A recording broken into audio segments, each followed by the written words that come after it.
আসসালামু আলাইকুম দর্শক। সাম্প্রতিক বাংলাদেশের নানা বিষয় নিয়ে আজকে আমাদের সঙ্গে আলোচনায় আছেন রাজনৈতিক বিশ্লেষক। নমস্কার, আমি তরুণ ঘোষ।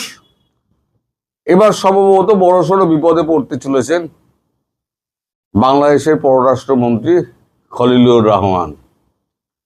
তিনি মরিশাসে বসে তিনি যে প্রেস স্টেটমেন্টটা দিয়েছেন যে গঙ্গা জলবন্টন চুক্তি হবে ভারতের সঙ্গে বাংলাদেশের সম্পর্ক স্থাপনের প্রথম পরীক্ষা। এই যে ড্যামেজিং স্টেটমেন্টটা, বাংলাদেশের ড্যামেজ কতটা হয়েছে সে তো বাংলাদেশ জানে, কিন্তু ভারত এর একটা কড়া প্রতিবাদ যে করবে সেটা গতকালকে আমি বলেছিলাম, প্রিন্সিপাল সেক্রেটারিকে প্রধানমন্ত্রী বলে দিয়েছেন রণধীর জয়সওয়ালকে একটা কড়া স্টেটমেন্ট রেখে দিতে। তিনি গ্রিন সিগন্যাল দিলে সেই স্টেটমেন্টটি তাকে বলতে বলা হবে। সে ছিল পরশুর খবর, গতকাল যেটাই বলেছি। এবার গতকালের খবরটা আমি আপনাদের বলি। গতকাল যেটা স্থির করা হয়েছে সেটা হচ্ছে খলিলুরকে তলব করা হবে। দিল্লিতে তলব করে আমাদের বিদেশমন্ত্রী জয়শঙ্কর তাকেই তো কোট করেছেন।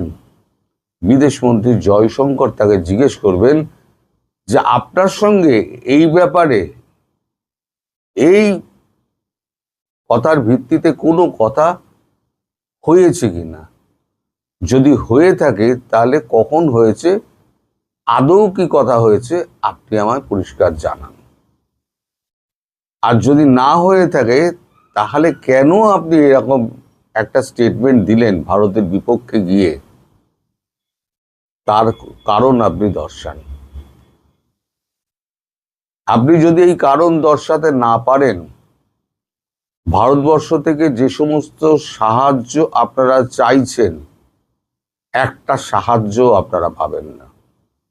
পরিষ্কার মুখের ওপর বলে দেওয়া হবে, একটা সাহায্য আপনারা পাবেন না। আমরা যদি বিক্রি না করি, আপনি জোর করে তো আমার ঘর থেকে মাল তুলে নিয়ে যেতে পারবেন না। আমরা আপনাদেরকে দিই মাল, আমাদের ক্রেতার অভাব নেই। এই এত বড় ট্যারিফ গেল, ট্যারিফ দিয়েতে কিন্তু সবার কিন্তু জিডিপি পড়েছে। ভারতের জিডিপি কিন্তু 6 থেকে 8.2% উঠে গেছিল। পেট্রোল নিয়েও ভারতের কোনো সমস্যা নেই। সারা পৃথিবীর পেট্রোল নিয়ে সমস্যা হতে পারে, কিন্তু ভারতের কোনো সমস্যা হবে না। ভারত পার্শ্ববর্তী রাষ্ট্রগুলোকে যথাকিঞ্চিৎ সামান্য তেল দিয়ে নিজেরটা চালিয়ে নিতে পারবে। আমাদের তৈল শোধনাগারগুলো যেগুলো রয়েছে সেগুলো দিয়ে কিন্তু আমরা সমস্ত রকমের তেল, আমরা ক্রুড অয়েল আমরা কিন্তু জোগাড় করে নিতে পারি। এবং ক্রুড অয়েল থেকে যে সারটা বেরোয় সেটাই খেতি বাড়িতে ব্যবহার করা হয়। ফলে আমাদের যে ক্রুড অয়েল বেরোচ্ছে, সার বেরোচ্ছে ক্রুড অয়েল থেকে, তাতে আমাদের দেশে সার আমরা চালিয়ে নিতে পারবো। এবং আমাদের যা স্টক করা আছে 6 মাসের, সেই স্টক থেকে মিলিয়ে মিশিয়ে আমরা চালিয়ে নিতে পারবো। কারণ ওই ব্লকেড, এগুলো খলিলুরকে বলবে না, এগুলো আমি বলছি, ওই যে ব্লকেড, ওই ব্লকেড কিন্তু আমেরিকাকে সরাতেই হবে। ডোনাল্ড ট্রাম্প একজন মিথ্যেবাদী লোক, তিনি কখন কি বলেন তার কোনো ঠিক নেই। এখন গতকালকে উনি বলেছিলেন যে চায়না নাকি অস্ত্র দেওয়া বন্ধ করে দেবে। চায়নাতে একটা দীর্ঘ স্টেটমেন্ট দিয়েছে, আমার সঙ্গে মানে ট্রাম্পের কোনো কথাই হয়নি। অর্থাৎ সেখানেও একটা মিথ্যে কথা উনি বলেছেন। আর ব্লকেট করে যেটা হয়েছে সেটা ওনার নিজের দেশের মানুষের অবস্থা খারাপ হয়ে গিয়েছে। আপনারা খোঁজ নিয়ে দেখবেন, আপনাদের যদি আত্মীয় স্বজন বন্ধু বান্ধব থাকে, বিভিন্ন স্টেটে $3 থেকে তেলের দামটা বেড়ে 6 থেকে 8 হয়েছে পার ব্যারেল, এই পার গ্যালন। আমি সত্য বলছি না মিথ্যা বলছি, সেটা আপনারা আপনাদের আত্মীয় স্বজন বন্ধু বান্ধব বা যারা রয়েছে তাদেরকে একবার জিজ্ঞেস করে নেবেন। ফলে এই পরিস্থিতিতে ভারত কিন্তু তার তেল আমদানি কিন্তু যথারীতি চালিয়ে যাচ্ছে রাশিয়া থেকে, প্রচুর পরিমাণে ক্রুড অয়েল, যা এনে বিদেশে সাপ্লাই করত ভারত, ইউরোপিয়ান ইউনিয়নে সাপ্লাই করার রাস্তা এখন বন্ধ, কারণ হরমুজ প্রণালী তো বন্ধ করে দিয়েছে, ব্লকেট করে দিয়েছে। ভারত যাবে না। আর জোর করে যদি ভারত যেতে চায়, ভারত গিয়ে আরামসে গিয়ে ইরান থেকে তেল নিয়ে আসবে, তোর বাপের ক্ষমতা থাকলে তুই আটকে দেখা। এই অবস্থায় যখন তেলের এত সংকট, মূল্য বৃদ্ধি এই জায়গায় পৌঁছেছে, বিদ্যুৎ নেই, হামে শিশু মারা যাচ্ছে, সম্প্রতি নাকি টিকা আসছে শুনলাম, কিন্তু যতটা ড্যামেজ হওয়ার ততটা ড্যামেজ হয়ে গিয়েছে। এখন ফার্দার যাতে ড্যামেজ না হয় তার জন্য এখন একেবারে মানে বৃহৎ আকারে একটা প্রোগ্রাম নিয়ে ওই শিশুদের টিকা দিতে হবে, যাতে আর ভবিষ্যতে আর না ছড়ায়। কিন্তু এইভাবে যদি গরম চলে, এই গরমে শিশুরা ঘেমে গিয়ে তাদের হাম কিন্তু প্রাদুর্ভাব কিন্তু আরো বাড়বে। সেই অবস্থায় দেশের একজন গুরুত্বপূর্ণ দায়িত্বপ্রাপ্ত মন্ত্রী, যেভাবেই নির্বাচন হোক না কেন, একদলীয় নির্বাচন ভারত বলে, যেভাবেই নির্বাচন হোক না কেন, তিনি এই ধরনের স্টেটমেন্ট ভারতের নাম করে দেন কি করে, যখন এই কথাটা হয়নি। আর এই যে কথাগুলো হয়, দর্শক আপনাদের মনে করিয়ে দিই, যাতে কেউ না অস্বীকার করতে পারে, তার জন্য কিন্তু অডিও রেকর্ডিং হয়, সামনেই কিন্তু অডিও থাকে, রেকর্ডার থাকে, যাতে কেউ অস্বীকার না করতে পারে।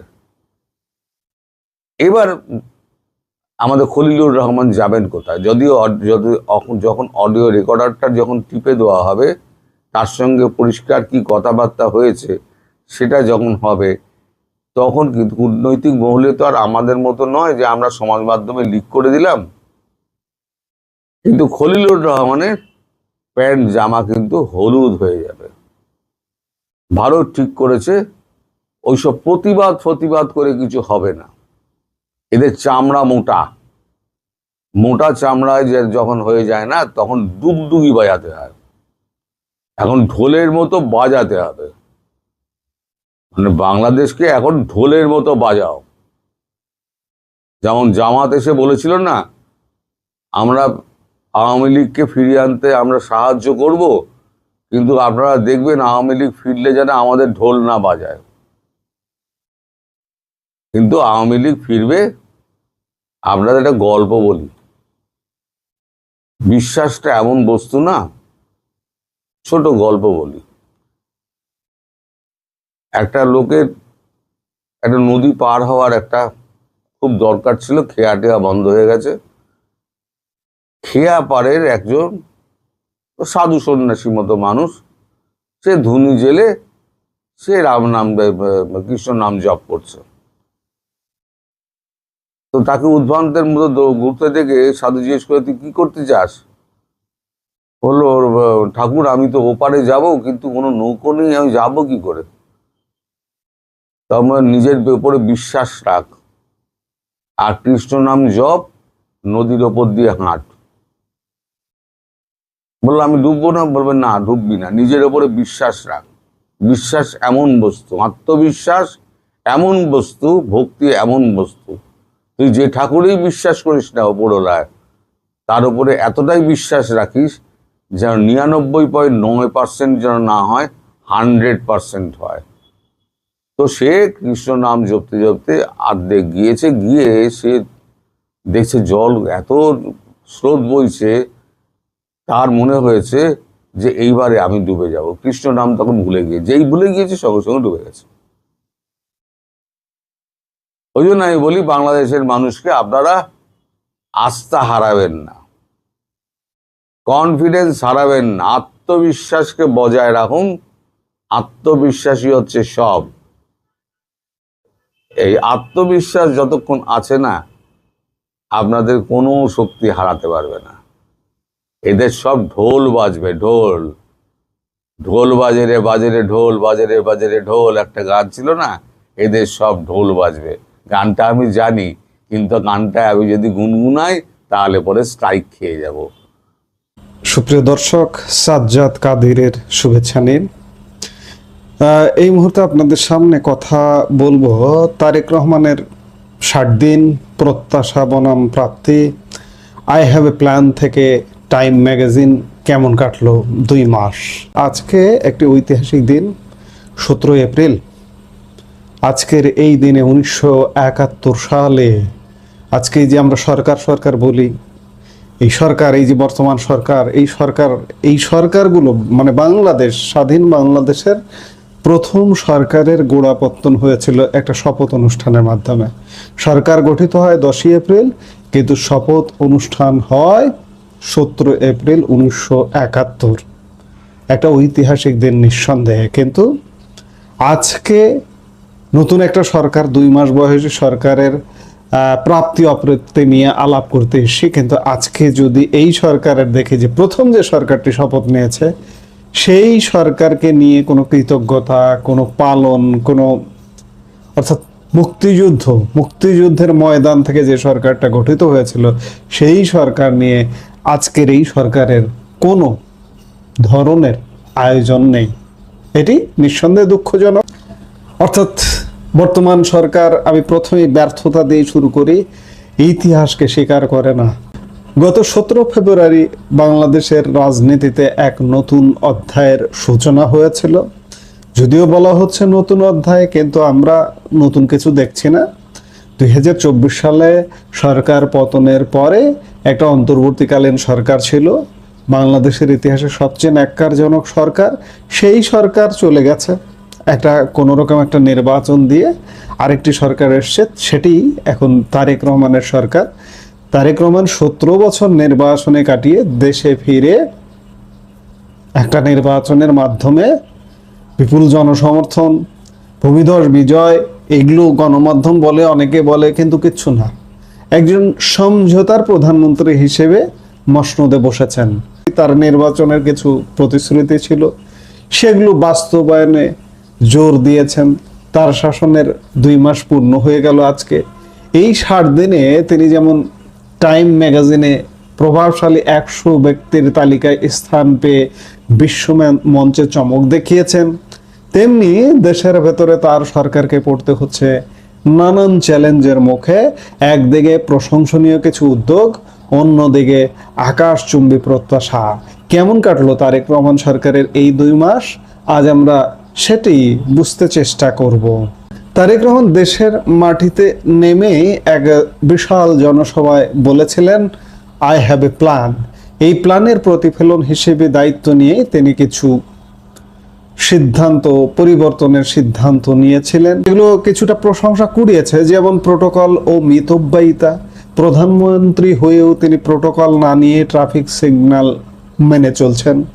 তার গাড়ি বহরে 13-14টি থেকে কমিয়ে 4টিতে নামিয়ে আনা হয়েছে। নির্ধারিত সময়ে অফিসে উপস্থিত হচ্ছেন। সরকারি দলের এমপিদের জন্য শুল্কমুক্ত গাড়ি ও প্লট না নেওয়ার সিদ্ধান্তটি সাধারণ মানুষের মধ্যে ব্যাপক প্রশংসা কুড়িয়েছে। এগুলো প্রশংসনীয়। সামাজিক সুরক্ষায় তিনি কিছু কাজ করছেন। নির্বাচনে পরপরই তিনি ফ্যামিলি কার্ড, ইমাম, মসজিদদের সম্মানী প্রদান এবং ক্রীড়াবিদদের ভাতা দেওয়ার কাজ শুরু করেছেন।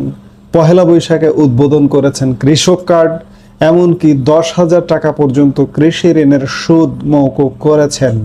এই সামাজিক সুরক্ষার কার্ডগুলো তিনি একদিকে চালু করেছেন, আরেকদিকে অনেক সামাজিক সুরক্ষার ব্যবস্থা ছিল, বিধবা ভাতা, বয়স্ক ভাতা, এমনকি মুক্তিযুদ্ধ ভাতা। এগুলোর কি অবস্থায় আছে সেগুলো একটা বড় প্রশ্নের ব্যাপার। ওগুলো সফলভাবে পালিত হচ্ছে কিনা সেটি একটু বড় বিষয়। এই যে কৃষি কার্ড, ফ্যামিলি কার্ড, এগুলো কতটা মানুষের উপকারে আসবে সেটা নিয়ে প্রশ্ন রাখার যথেষ্ট সুযোগ আছে। শিক্ষা স্বাস্থ্য ক্ষেত্রে কিছু ইতিবাচক ভূমিকা রেখেছেন। স্টুডেন্ট ভিসায় জামানতবিহীন ঋণ 3 লাখ থেকে বাড়িয়ে 10 লাখ করা হয়েছে। ই হেলথ কার্ড প্রকল্প প্রক্রিয়াধীন। আন্তর্জাতিক বাজারে অস্থিরতা ও তেলের সংকট থাকা সত্ত্বেও দেশের বাজারে তিনি তেলের দাম বাড়াননি, যা সাধারণ মানুষের নিকট স্বস্তির সংবাদ হতে পারত, কিন্তু সত্যিকার অর্থে সাধারণ মানুষ তেলই পাচ্ছে না। এটা একটা অস্বস্তির জায়গা। তারেক রহমানের এই 2 মাসে রাজনীতির মাঠেও এক নতুন শিষ্টাচার দেখা গেছে। বিজয়ের পর তিনি নিজে বিরোধী দলীয় নেতাদের বাসভবনে গিয়েছেন, যা বাংলাদেশে বিরল। তার এই সহজ সরল চালচলন এবং কাজের স্বীকৃতি মিলেছে আন্তর্জাতিকভাবেও। টাইম ম্যাগাজিন তাকে বিশ্বের প্রভাবশালী 100 ব্যক্তির তালিকায় অন্তর্ভুক্ত করেছে। মুদ্রার যেমন 2টো পিঠ থাকে, এই সরকারের 2 মাসের অর্জনের পাশাপাশি অভিযোগের পাল্লাও কিন্তু হালকা নয়। বিভিন্ন মহল মনে করছে কিছু ক্ষেত্রে প্রত্যাশা আর প্রাপ্তির ফারাক অনেক। অর্থনীতি ও বাজার দর সরকারের সবচেয়ে বড় চ্যালেঞ্জ এখন অর্থনীতি পুনরুদ্ধার। ব্যাংকিং সেক্টর সংস্কার এবং কর্মসংস্থান সৃষ্টিতে এখনো দৃশ্যমান কোনো বড় উদ্যোগ চোখে পড়েনি। চাল থেকে শুরু করে সবজি বাজারের প্রতিটি পণ্য আজ সাধারণ মানুষের নাগালের বাইরে। জ্বালানি সংকট, ইরান যুদ্ধের প্রভাব আর অভ্যন্তরীণ মজুতদারদের কারণে তেলের পাম্পে 10 থেকে 15 ঘন্টা লাইনে দাঁড়িয়ে থাকতে হচ্ছে সাধারণ মানুষকে। সরকার বলছে সংকট নেই, কিন্তু বাস্তবতা ভিন্ন। দলের ভেতরে বিশৃঙ্খলা। বিশ্লেষকরা মনে করছেন প্রধানমন্ত্রীর সদিচ্ছা থাকলেও তার দলের অনেক নেতাকর্মী এখনো বুঝে উঠতে পারছেন না যে প্রধানমন্ত্রী দেশ শাসন করছেন নাকি জনগণের সেবা করছেন। নেতাকর্মীদের চাঁদাবাজি, দখলবাজি এবং ফুটপাত পুনরায় দখলের মতো ঘটনা প্রধানমন্ত্রীর ভাবমূর্তিকে ক্ষুণ্ণ করছে।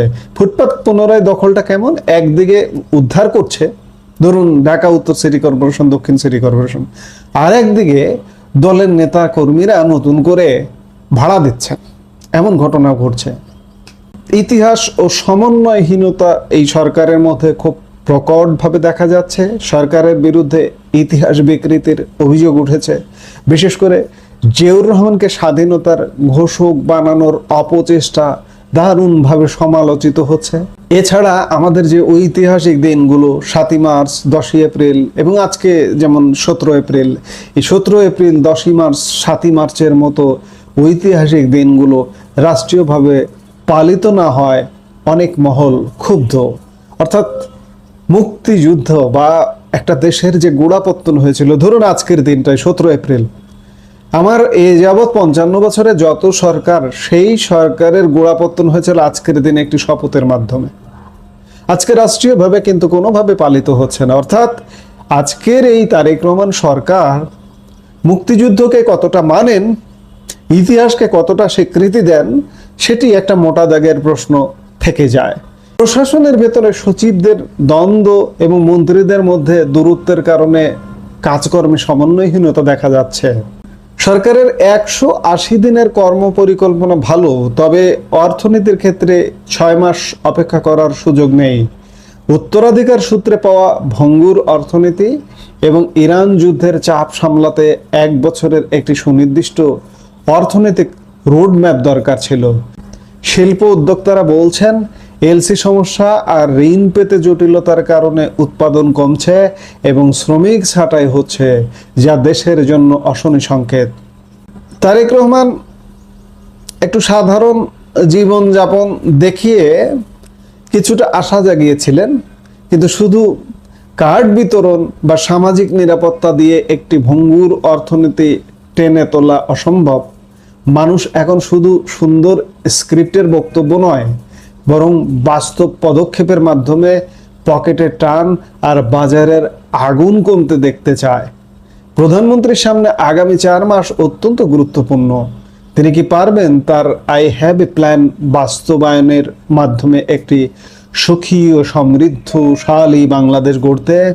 দর্শক, আপনার কি মনে হয় সরকারের এই 2 মাসের কার্যক্রমকে আপনি 10-এ কত দেবেন? কমেন্ট বক্সে আমাদের জানান।